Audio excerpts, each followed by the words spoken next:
La journée de mauvaises nouvelles d'Arthur. Texte de Lara Anderson, Mira, illustration de Darcy Tom. Et assis-toi et je vais te raconter une histoire de mauvaises nouvelles. Mon nom est Atou Allah. Le premier 8 années de ma vie était presque parfait. Puis mes parents m'ont donné des nouvelles inquiétantes. Ça changerait tout. Mais avant de te raconter mes mauvaises nouvelles, laisse-moi te décrire une journée typique dans ma vie parfaite pour que tu puisses comprendre pourquoi je ne veux rien changer. Imagine ceci, chaque matin, ma mère me réveille en chatouillant la plante de mes pieds. Ça me fait rire et ma journée commence d'une façon heureuse. Maman me demande toujours à quoi j'ai rêvé. Elle rigole quand c'est un rêve amusant et elle se moque la lèvre quand il s'agit d'un cachement. Une fois fini de parler, je suis bien et bien éveillée et prêt à commencer ma journée et elle devient encore meilleure.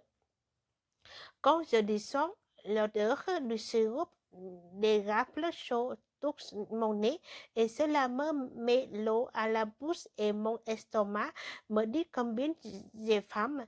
Pour le déjeuner, papa fait des crêpes qui coulent en forme d'animaux. Il ajoute parfois des fruits sucres au chocolat ou des bleuettes.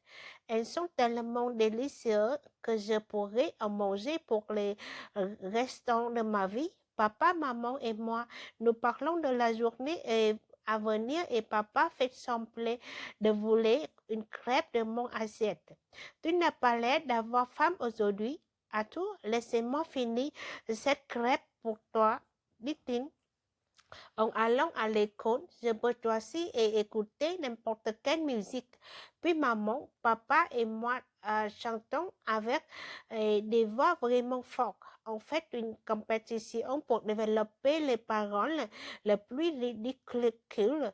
Papa fait semblant de jouer des instruments avec des disques comme le trombone, la guitare, le piano et la flûte. Maman joue de la batterie en volant. Avec le temps, j'ai appris à jouer un harmonica imaginaire très bien. Et ça devient encore mieux. Après l'école, papa et moi sortons dehors dans la cour. Nous jouons aux sauces jusqu'au souper, même s'il pleut ou il neige. On jouait souvent dehors ou bien on rentre pour déjeuner ou pour faire une casse-tête. Une fois, papa et moi, nous avons construit un casse-tête de pyramide en Égypte en 3 dimensions. Ça nous a pris presque un mois, mais c'était incroyable.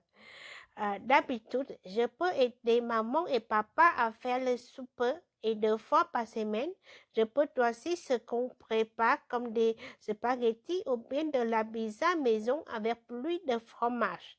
Puis, on s'assoit à table pour manger et pour raconter l'histoire de notre journée. Je ne me rends pas compte à quel point ma journée était intéressante avant de tout raconter à maman et papa. Je suis un géologue célèbre qui raconte quelle roche j'ai trouvé à la récré ou bien un artiste célèbre qui décrit son usage de couleurs pendant la classe d'art. Après le souper, maman n'oublie jamais mon dessert préféré, un gros biscuit au plus sucre de chocolat avec un verre de lait. Dans mon verre spécial d'une Pâques d'attraction, ça me rappelle le meilleur vacances de ma vie. Après avoir fini mes devoirs, on joue des jeux de société, on regarde un film où je fais ce que je veux jusqu'à l'heure au lit. D'habitude, je lis pas moi-même, mais parfois maman et papa lisent avec moi et font du coup de lâche, ce qui me donne le bon réveil que je racontais à maman le lendemain. Eh bien, c'est le temps que je te dis la mauvaise nouvelle.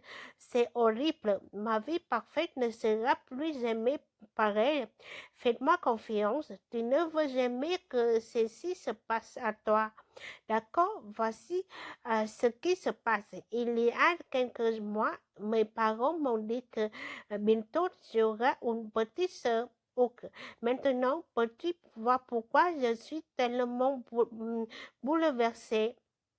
Ceci va-tu ruiner. Depuis un temps, je suis le centre d'attention. Je n'ai jamais dû partager mes parents avec qui que ce soit, même pas un animal de compagnie et on s'est toujours beaucoup amusé ensemble. Je ne comprends pas pourquoi ils veulent changer tout ça. Une personne de plus grande de notre maison tombe achalandée et je sais que je ne vais pas l'aimer.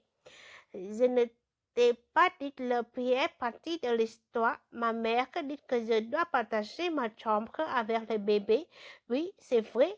Plus de paix et de tranquillité quand je lis le soir ou quand je joue le fin de semaine et maman va probablement lui chatouiller le pied le matin, pas moi. Je sais que maman n'aura plus le temps d'écouter mes rêves comme avant. Ma petite sœur ne devrait même pas penser à utiliser mon verre spécial. Absolument pas. Euh, Je ne t'ai pas dit la première partie de l'histoire. Ma mère dit que je dois partager ma chambre avec le bébé. Oui, c'est vrai.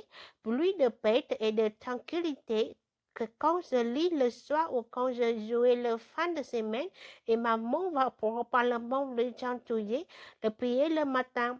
Pas moi. Je sais que maman n'aura plus le temps d'écouter mes rêves comme avant. Ma petite sœur ne devrait même pas penser à utiliser mon verre spécial, absolument pas. J'ai dit à maman que je ne veux pas de petite sœur. J'ai dit que je suis contente avec les choses comme elles sont, mais tout ça n'a fait aucune différence. Tu vas l'aimer, chérie, et tu t'habitueras à partager ta chambre, a dit maman. Tu aimerais aussi peut-être s'accompagner, mais j'en doute. Maman et papa ont commencé à déplacer mes meubles aujourd'hui pour faire de place pour son morceau et j'ai dû changer certains de mes jouets sous mon lit pour faire de la place pour ses couches et produits pour bébé. Bébé, ça ne ressemble même plus à ma chambre. Aujourd'hui, maman revient de l'hôpital avec ma nouvelle sœur. Je pense que je vais seulement le dire de la retourner. Je ne veux pas partager ma mère ni mon père sans parler de partager ma chambre. Même grand-maman ne peut pas me remonter le moral. Elle reste avec moi pendant que papa va chercher maman et le bébé à l'hôpital. J'ai mangé de céréales froides pour le déjeuner ce matin et papa est sorti sans même me dire au revoir. Je suppose qu'avec une petite sœur, je suis rendue invisible. Ah, le voici. Papa transporte un petit paquet de couverture rose. Est-ce que le bébé est là-dedans? Est-ce possible qu'elle soit si petite? Maman suit papa et elle l'a fait fatiguer, mais elle n'arrête pas de sourire. C'est comme le jour de mon anniversaire quand elle s'est réveillée tôt pour assembler ma nouvelle bicyclette en surprise. Quand maman sort dehors, elle fait un câlin à maman et regarde à l'intérieur de couverture rose. Oh, elle est isolée. Quand maman dit à papa, je n'y vais pas.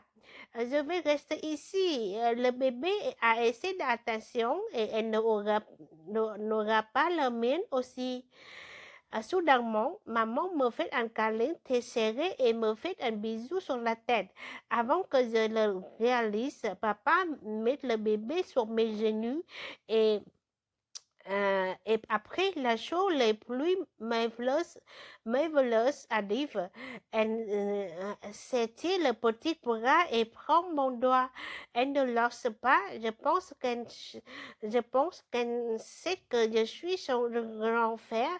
Elle même les a.